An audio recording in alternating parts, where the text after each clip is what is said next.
இப்போ நீங்கள் குறிப்பிட்டீங்கல்ல ஜீன்ஸ் பட பாடலை, அதில் வந்து பூவுக்குள் ஒளிந்திருக்கும் வந்து ஓவியங்கள் அதிசயம்னு ஒரு பாட்டு எழுதியிருக்கிறாரு. இந்த உலகத்தில் எத்தனை வகையான அதிசயம் இருக்குது அப்படிங்கிறதுக்கான டீட்டெயில் வந்து அந்த பாட்டு முழுக்க இருக்கும்.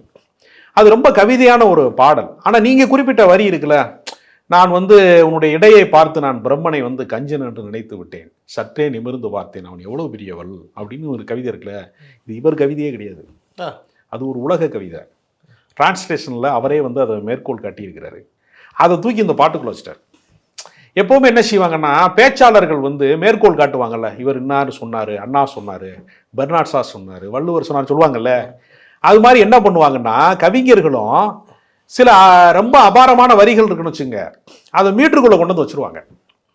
அதனால் எல்லா வரிகளுக்குமே அவர் பொறுப்பேற்க முடியாது. அவர் வரிகளே சில வரிகள் வந்து பிறருடைய வரிகளை வந்து அவர் பயன்படுத்தியிருக்காரு. இப்போ ஒரு உதாரணத்துக்கு சொல்கிறேன், நீர்ப்பறவைங்கிற ஒரு திரைப்படத்தில், சீனு ராமசாமி இயக்கத்தில் வந்து நீர்ப்பறவைங்கிற படத்தில் ஒரு காதல் பாடல் எழுதியிருப்பார். ஒரு கொடியில் 2 இளநீர் காய்க்கும் பெண்ணே அப்படின்னு எழுதியிருப்பார்.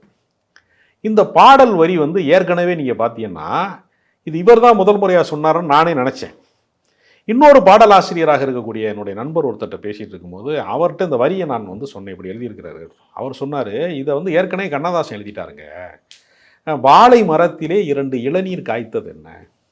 அவருடைய அந்த கால்கள்லாம் வந்து வாழை, அவருடைய உடலுங்கிறது ஒரு பளபளப்பானது அப்படின்னு சொல்கிறதுக்காக வாழை மரத்திலே 2 இளநீர் காய்த்தது என்ன அப்படின்னு அவர் எழுதியிருக்கிறாங்க. அதனால் இது காலங்காலமாக உள்ளது. இதை வந்து ரொம்ப வந்து ஒரு வக்கிரத்தன்மையோடையோ ரொம்ப வெளிப்படைத்தன்மையோடையோ ஒரு ஆபாசமாக எழுதுறது இருக்குல்ல, அது வந்து வைரமுத்து எழுத மாட்டார்.